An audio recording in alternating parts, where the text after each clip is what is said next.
Check करना होगा कि वो बैठे कहाँ पे हैं। कहीं वो 6 8 12 में तो नहीं बैठे। अगर 6 8 12 में बैठे हैं तो उसका जेमस्टोन रेकमेंड हम बिल्कुल भी नहीं करेंगे। ये थंब रूल है कि कोई भी नग रेकमेंड करने से पहले, कोई भी जेमस्टोन रेकमेंड करने से पहले हमें ये चेक करना है, you have to make sure कि वो प्लेनेट बैठा कहाँ है। अगर एट्थ में बैठ दिया तो एट्थ ऑपरेट हो जाएगा, किसी न किसी तरीके से एक्सीडेंट हो जाएगा। तो कभी भी जेमस्टोन देखा देखी नहीं पहनने। हमें पूरी तरह से एनालिसिस करके, ये देखिए मैंने कुछ इस तरीके से बताया कि सिंपल मैनर है बिल्कुल। आपको नहीं कुंडली पढ़नी आती इतना तो आप देख ही लोगे, पहले डब्बे में क्या है, दूसरे 5वें डब्बे में क्या है, 9वें डिब्बे में क्या है, और उसका मालिक कहाँ बैठा है। सिर्फ एक मालिक ही तो याद करने है ना आपको। 12 हाउसेस, 12 राशियों के सिर्फ स्वामी याद होने चाहिए आपको जेमस्टोन के, कि हाँ 12 राशियों के स्वामी कहाँ है, कौन से स्वामी है और वो कहाँ बैठे। That's all. आपको पूरा जेमस्टोन एस्ट्रोलॉजी आ जाएगी। इसके लिए आपको पूरी एस्ट्रोलॉजी आनी कोई जरूरी नहीं। क्या होता है, कोई भी प्लेनेट किसी पर्टिकुलर राशि में उच्च का होता है और किसी राशि में वो नीच का होता है। यानी कि क्या होता है कि जब वो अगर अपने उच्च के घर में बैठा होगा, यानी कि एक्सोल्टेशन में होगा, तो वो बहुत अच्छे रिजल्ट देता है। यानी कि वो अपने कंफर्ट जोन में होता है। सपोज कीजिए कि एक इंसान है, उसको वो घर बहुत ज्यादा पसंद है, वहां आता है तो अपने कंफर्ट लेवल में जो उसको चाहिए उसको मिल जाता है, उसके आगे पीछे नौकर चाकर होते हैं, सारी चीज। मतलब जब प्लेनेट एक्सोल्टेशन में होगा तो बहुत अच्छे रिजल्ट देता है। और इसी तरीके से अगर प्लेनेट नीच का हो जाता है, आपने बहुत एस्ट्रोलॉजर के मुंह से सुना होगा कि ये प्लेनेट आपका नीच का है, ये उच्च का है। तो ये पर्टिकुलर राशियां होती हैं, इनको हम देखिए। जो सूर्य देव हैं वो 1 नंबर राशि में उच्च के होते हैं, यानी कि वो उनका अपना घर है, वहां पे वो सबसे ज्यादा स्ट्रेंथन होती है। आपने देखा होगा मेरी कुंडली में, देखिए सूर्य देव 1 नंबर राशि में ही बैठे हैं। 9th हाउस में था ना, सूर्य भी था और मंगल भी था। तो मंगल मेरा स्वयं राशि है और सूर्य मेरा उच्च का होके 9th हाउस में बैठा है। यानी कि अगर किसी का भी सूर्य 1 नंबर राशि में होगा तो वो उच्च का होगा। अगर किसी का प्लेनेट सूर्य 7 नंबर राशि में होगा तो वो नीच का होगा। 7 नंबर राशि में सूर्यदेव बहुत खराब रिजल्ट देते हैं, क्योंकि शनि देव से अपोजिट होता है। आप ये देखिए, सबसे पहले फर्स्ट कॉलम पे चलिए।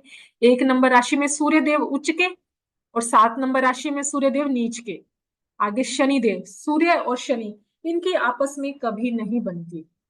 क्यों नहीं बनती, इसके पीछे मैं आपको थोड़ा सा बताती हूँ। कि सूर्य देव जो हैं, शनि देव जो हैं वो सूर्य देव के पुत्र हैं, लेकिन उनकी आपस में नहीं बनती।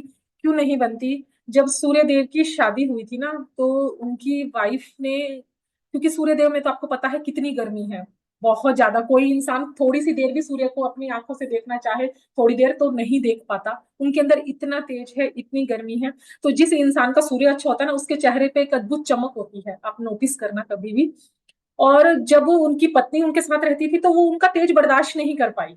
तो उन्होंने जाके अपने पापा से कंप्लेन की कि मैं इस इंसान के साथ नहीं रह सकती, इसके अंदर इतनी गर्मी है।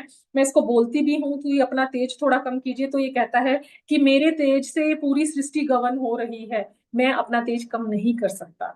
तो उन्होंने क्या किया, आए सूर्य देव के पास उनके फादर, और उनसे कहा, रिक्वेस्ट की कि मेरी बेटी आपके साथ नहीं रह पाएगी, आप अपना तेज कम कीजिए। लेकिन सूर्य देव नहीं माने। तो फिर जो उनके पापा थे वो बहुत कोई सिद्ध मुनि थे, तो उन्होंने क्या किया, अपनी बेटी की छाया बना दी, अपनी बेटी की परछाई बना के और सूर्यदेव के पास भेज दी। सूर्यदेव को नहीं पता लगा कि उनके साथ जो रह रही है वो उनकी पत्नी की छाया है। लेकिन जब भी उससे पुत्र उत्पन्न हुआ और बेटी हुई, तो वो भी काले रंग के, शनिदेव भी काले, और ऐसे ही उनकी एक और पुत्री हुई थी तो वो भी ऐसे ही। तो सूर्य देव को शक हुआ कि मैं भी इतना सुंदर, इतना तेज, इतना अद्भुत चमक मेरे अंदर, और ऐसे ही मेरी पत्नी है, तो लेकिन ये बच्चे ऐसे क्यों हो रहे हैं। तो तब उन्होंने छाया को पकड़ लिया और छाया से पूछा कि तुम कौन हो। तो वो कहती कि मैं आपकी पत्नी हूँ। कहते नहीं, तुम बताओ तुम कौन हो। तब ये चीज रिवील हुई कि उनके साथ इतने सालों से जो रह रही है वो उनकी पत्नी की छाया है। तो सूर्य देव ने गुस्से में आकर उनकी पत्नी को और बच्चों को घर से निकाल दिया था। तो तब से शनिदेव, शनिदेव उसी छाया के पुत्र हैं, सूर्य देव और छाया के पुत्र हैं। उनको इसीलिए गुस्सा आता है कि इन्होंने मेरी माँ के साथ नाजायज किया, हमारे साथ नाजायज किया। तो इसीलिए सूर्य देव और शनि देव की आपस में कभी नहीं बनती। आप देखिए कुंडली के अंदर भी सूर्य देव जहां उच्च के हैं वहां शनिदेव नीच के हैं, और जहां सूर्य देव नीच के हैं वहां शनिदेव उच्च के हैं, तो इनकी आपस में कभी नहीं बनती।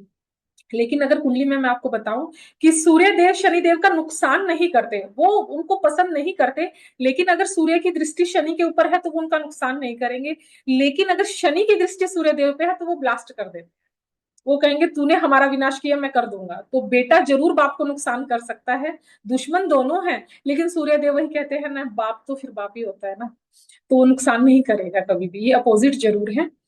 तो इस वजह से कहा जाता है कि सूर्य देव की और शनि देव की आपस में कभी नहीं बनती। जो सूर्य देव हैं ये 1 नंबर राशि में उच्च के रिजल्ट देंगे, और 7 नंबर में ये नीच के रिजल्ट